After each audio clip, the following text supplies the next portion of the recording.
Stephen, everyone wants to know how the pay-per-view is doing. It's obviously doing very well, but what specifics can you tell us? Well, it's a difficult business, a little bit like predicting the weather. We've got some indicators, but when you're dealing at an event of this magnitude, it's really hard to extrapolate because you've got essentially, maybe 0.5%, 1% of the buys in before Friday night, and we're trying to make assumptions based on that. So we like where we're at. We like what we're seeing. I'm not quite ready to say, based on 10,000 buys, we're going to break a record of millions, but we're very happy. How does it compare and how does it feel compared to the Pacquiao fight? Well, everything that we've seen and felt and measured has been in excess of the Mayweather-Pacquiao fight. Whether it's social media traffic, whether it's website views or views of the preview content, it's all exceeded Mayweather-Pacquiao by, by a scale of at least 2 or 3. Now, that doesn't necessarily translate one-to-one into buys, but it certainly is a great indicator at this point.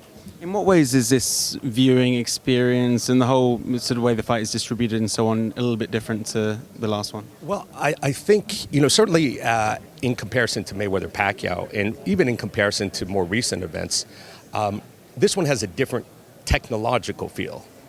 This is the most widely distributed pay-per-view event that has ever taken place, meaning it's on more platforms, more different ways, more streaming, more over-the-top, more digital, more bars and restaurants, more theaters.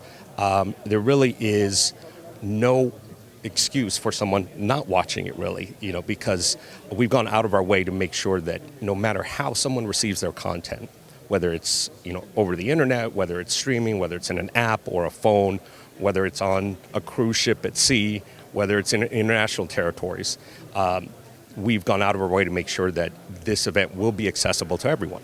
Do you suggest then, Stephen, that it's trending towards 5 million?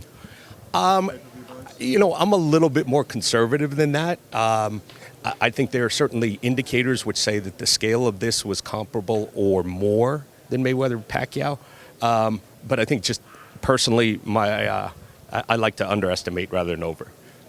Dana White said that the digital components of what you guys are doing is unique to a major boxing show. Is that true? It is because we've got such a broad range of platforms, whether it's cell phones, whether it's Roku or Apple or Apple TV or mobile web through Sony.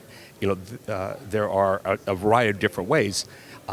In addition to the platforms that Showtime has through the Showtime app and ShowtimePPV.com, and well as UFC's own platforms. So that's what really gives us the scale, is we really, on a UFC event or a boxing event, you typically don't have two huge organizations with distribution capabilities combining on one event. In Mayweather-Pacquiao, there was obviously some hostility on both sides, and we didn't really expect that going into this fight, but there has been some that has emerged, including the things that happened on stage with Conor saying some things, and maybe his willingness to help you guys out on All Access. How has it gone? Overall, it's been a relatively smooth process. There have been some snags. There have been, some glitches, some bumps in the road. But I think that's natural given that you've got two parties who have their own business models, their own ways of doing business, their own habits, their own preferences, coming together in a very short window under tremendous pressure with a lot of money and a lot of attention at stake. So given all that, I think if you had told me it would have gone this smoothly when we started, I wouldn't have believed it. Have you done anything differently to accommodate a new type of audience? Obviously, the UFC fans who may not be used to the typical boxing type of product. What have you done differently to facilitate them? The interesting part is we've almost had two or three different marketing plans. We as Showtime know very well how to communicate with the boxing audience, and we've been doing that successfully on Floyd's behalf for several years. UFC obviously communicate very well with the UFC audience.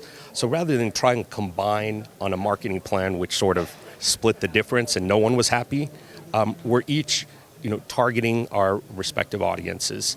And then we've got a third prong of attack where we're going after casual fans. Our expectation is on an event like this could be as much as 30 or 40% either first-time buyers of pay-per-view or people who rarely have bought pay-per-view.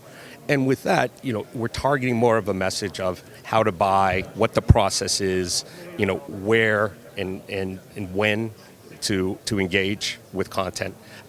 It's for those fans, we can't assume necessarily that they know month to month how to buy pay-per-view because they're not in that habit.